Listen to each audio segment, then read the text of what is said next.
Mesdames, messieurs, toute autre personne regardant cette vidéo, je suis très content de vous retrouver aujourd'hui, à nouveau, oui et alors, pour vous parler de Marvel, encore une fois, parce que vous connaissez peut-être cette image que je vais vous montrer tout de suite avec un petit peu de luminosité. Vous connaissez. Daniel RPK nous a encore dévoilé certaines rumeurs, je tiens à le rappeler, ce ne sont que des rumeurs, je ne dis pas que cela va arriver, mais que cela pourrait arriver étant donné le fait que Daniel RPK soit quelqu'un de plutôt très fiable dans le milieu, bien qu'il puisse ou elle puisse se tromper. Nous allons évoquer aujourd'hui l'avenir des séries.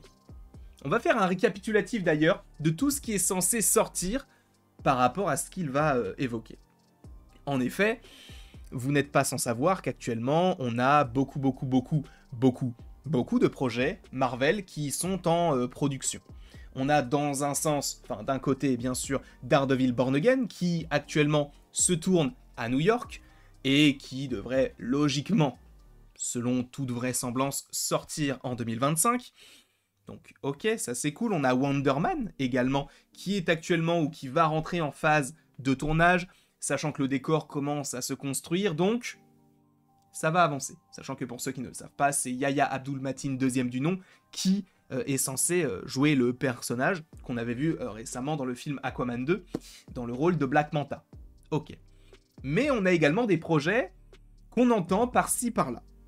Et après, on va évoquer bien sûr l'envie du côté de Disney et du côté de Marvel Studios concernant l'avenir de ces projets-là.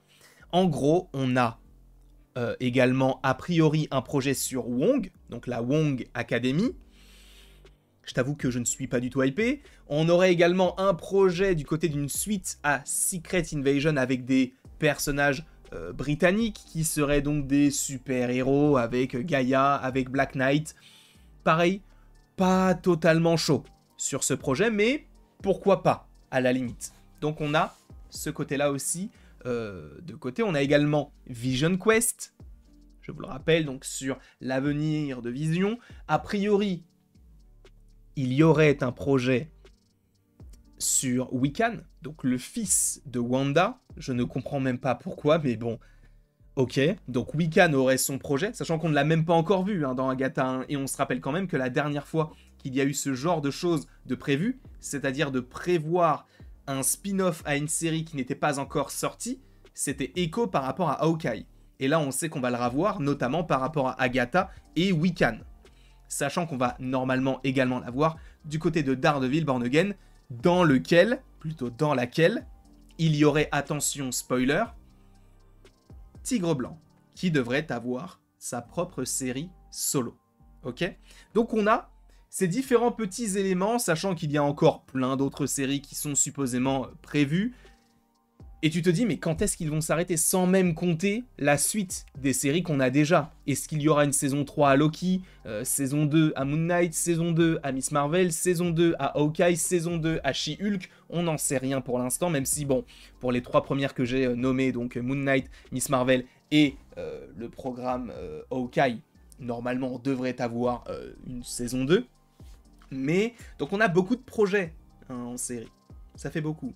Sauf que, justement, il y a Daniel RPK qui nous a dévoilé certaines choses, et notamment par rapport à Echo, ou encore par rapport à Moon Knight. En effet, selon Daniel RPK, Marvel se concentre de plus en plus sur des héros à un street level, donc à un niveau plus underground, entre guillemets, donc des héros qui ne vont pas non plus dans le cosmique ou dans le magique, et donc des héros.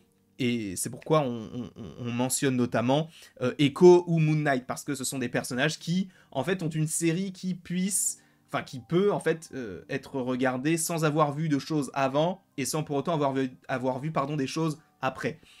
C'est-à-dire que si, admettons, quelqu'un a regardé Endgame et regarde Moon Knight, il ne lui manque rien pour regarder Moon Knight.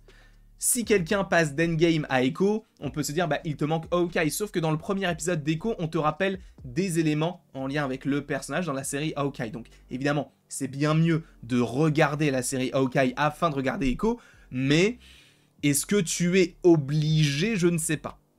Je pense que oui, mais dans un sens, ils essayent de penser à toutes les personnes qui n'ont pas regardé tout cela. Mais donc, oui, il y a la volonté donc de se concentrer sur des programmes plus autonomes comme Moon Knight ou encore Echo.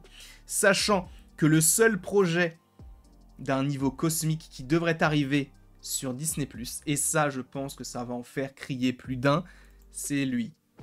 Voilà, sachez-le, il y aurait donc bel et bien une série sur Nova. Alors pourquoi est-ce que certaines personnes vont crier?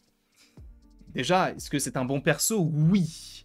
Que ce soit Sam Alexander ou Richard Rider ou un autre, peu importe, le personnage est archi cool. Personnellement, je suis beaucoup plus attaché à Sam Alexander plutôt que Richard Rider, même si je sais que la plupart des gens préfèrent Richard. Moi, je préfère Sam parce que je regardais Ultimate Spider-Man et c'est comme ça que je l'ai connu quand j'étais plus petit. Et du coup, ce show, cette série Nova, est donc prévu. Alors là où les gens vont crier, c'est que les gens en fait n'ont pas envie d'une série. Parce qu'on entend beaucoup de choses, des séries, des films sur Nova. Pour l'instant, on partirait plus sur une série, puisque selon Daniel RPK, encore une fois, à prendre si vous le voulez, mais c'est le seul projet qui serait cosmique en lien avec le MCU en série. Parce que je vous rappelle que du côté des séries, on n'a pas vraiment eu de série qui se déroule dans l'espace. Au-delà du special Les Gardiens ou I Am Groot, on n'a rien eu en termes de cosmique du côté de Disney+. Et ce genre de choses, ce serait plus prévu pour le cinéma. Et là, le fait qu'on te mentionne Nova, on verra. Sachant qu'il est précisé également que Marvel fait toujours des allers-retours, entre guillemets, avec donc cette série, après l'annulation de la première version de la série qui était en cours de développement. Oui, Nova était en cours de développement, ils l'ont annulé, et ils le reprennent, ils l'annulent, ils le reprennent. En vrai, la meilleure idée, à mon sens, serait de faire en sorte que Nova soit un film, d'accord? Sachant que récemment, dans l'univers Marvel, on a eu des personnages comme Echo, non, en fait, surtout Echo qui, pour le coup, nécessite une série, hein, on va pas faire un film sur Echo, là où Nova, là où c'est un personnage cosmique, donc on a besoin de budget, peut-être plus de manière conséquente par rapport à une série, même si les séries Disney, on sait que ça coûte extrêmement cher. De plus, c'est un personnage qui est plutôt apprécié des fans, qui peut avoir son lot de scènes épiques, etc. Et dans une série, peut-être qu'il serait emprisonné, entre guillemets. Il faut lui donner la liberté d'un film, et malheureusement, pour l'instant, ce n'est pas forcément, en tout cas, visiblement, l'envie de Marvel Studios. Donc on verra comment tout cela évolue par la suite, mais c'est vrai que moi je suis un petit peu mitigé. Je préférerais qu'on ait un film cosmique plutôt qu'une série cosmique. Mais encore une fois, à voir ce qu'ils veulent raconter et à quel moment la série pourrait se passer. N'hésitez pas, vous, dans les commentaires, à me dire ce que vous pensez de tout cela, sur l'envie de Marvel de se développer d'une autre manière du côté des séries. N'hésitez pas non plus à aimer, donc partager, commenter, vous abonner si ce n'est pas déjà le cas. Et après tout ceci, il ne me reste plus qu'à vous dire à la prochaine, pour la prochaine. Mais je t'avoue que oui, je suis encore une fois un peu mitigé. Mais je demande à voir, le projet ne va pas arriver avant des années, donc on verra.